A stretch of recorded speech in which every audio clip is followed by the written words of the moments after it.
Welcome to Design Unlimited, the podcast where we explore visionary architectural concepts that pushes the boundary of architectural imagination.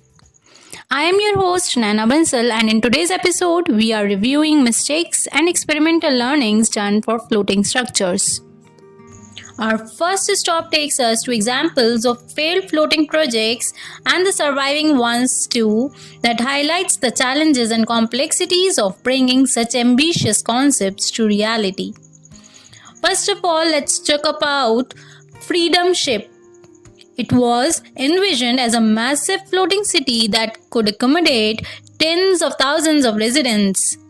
It was proposed in late 1990s and was designed to have residential, commercial, recreational spaces along with schools and medical facilities. This project faced financial difficulties and failed to secure the necessary funding for its construction.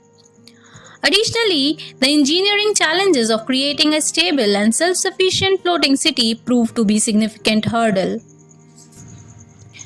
The Blue Revolution's Freedom Ship project aimed to create a self-sustaining floating city with the capacity to house a large population. It envisioned a mobile community complete with residential, commercial, and recreational spaces. The project faced financial and logistical challenges, making it difficult to secure the required funding for the construction of the floating city. The complexities of engineering, infrastructure, and legal regulations contributed to its failure. And there have been several conceptual designs for amphibious floating cities proposed over the years. These designs aims to create adaptable structures that can rise and fall with changing sea levels. The challenges of constructing amphibious structures that can withstand varying water levels, tidal forces, and storm surges have proven to be technically complex and costly. These challenges have led to the shelving of many of these designs. These case studies highlight the multifaceted challenges that come with creating floating cities, including financial constraints, engineering difficulties, regulatory hurdles, and the need for sustainable infrastructure. While these projects face setbacks and ultimately failed, they provide valuable lessons for future endeavors in the field of floating city development. In India, the idea of floating cities or floating developments has been explored in the context of addressing urbanization, land scarcity, and environmental challenges. But any such project have not taken shape till date. The Utopia project was a conceptual proposal for a floating city in India. It aimed to create a self-sustaining, environmentally friendly, and resilient city that could accommodate thousands of residents.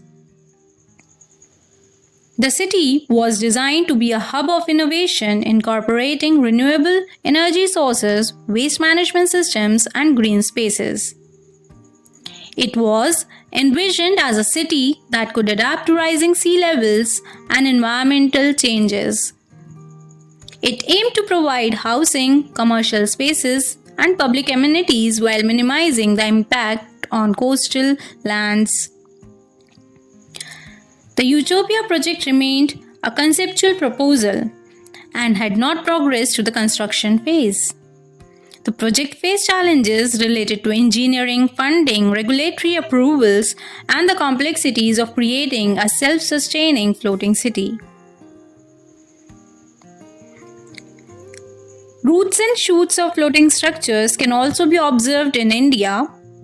For example, floating casinos of Goa, India, have been a subject of both interest and controversy. These offshore gaming establishments operate on the Mandovi River and have raised discussions regarding their impacts on the local economy, society, and environment. These casinos have been established as a way to attract tourists and generate revenues for the state. These casinos operate on large ships anchored in the river. The floating casinos are typically housed or converted or purpose-built ships. The architectural design of these casinos is centered around creating an engaging and luxurious entertainment experience. They often feature opulent interiors, gaming floors, bars, restaurants, and sometimes entertainment facilities like live performances. They have sparked controversy among environmentalists too. Environmentalists have expressed concerns about the impacts of these casinos on the delicate coastal and river ecosystem, as well as the visual aesthetics of the riverfront.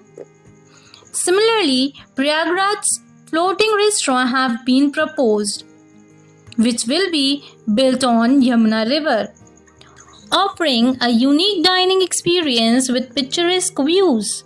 They are likely to complete the project before peak tourism movement of Mahakumbh in 2025. It will be built near Boat Club along with additional facilities of yoga and water sport facilities. It will be covering an area of 204 square meters and will be made afloat on prefabricated structures anchored along the riverbed. The pantry is planned outside the restaurant with proper firefighting equipment being installed in the restaurant. Solar energy will also be utilized to run most of the electrical gadgets in that restaurant. It would be able to adapt flood conditions, and provisions for lifeboats in case of emergency will also be maintained.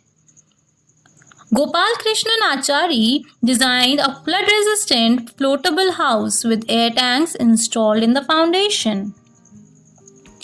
These floatable foundation homes, also known as amphibious or buoyant homes, are innovative architectural solutions designed to mitigate the impact of flooding. In flood-prone regions like Kerala, where heavy monsoon rains and rising water levels can lead to devastating floods, floatable foundation homes offer a way to adapt to the changing environment. That provides us with a feasible solution to deal with floods until floating cities are evolving to safeguard from rising sea levels. That concludes our exploration of failed floating cities in this episode of Design Unlimited. Join us next Tuesday as we continue to delve into the world of architectural marvels that defy conventional limitations.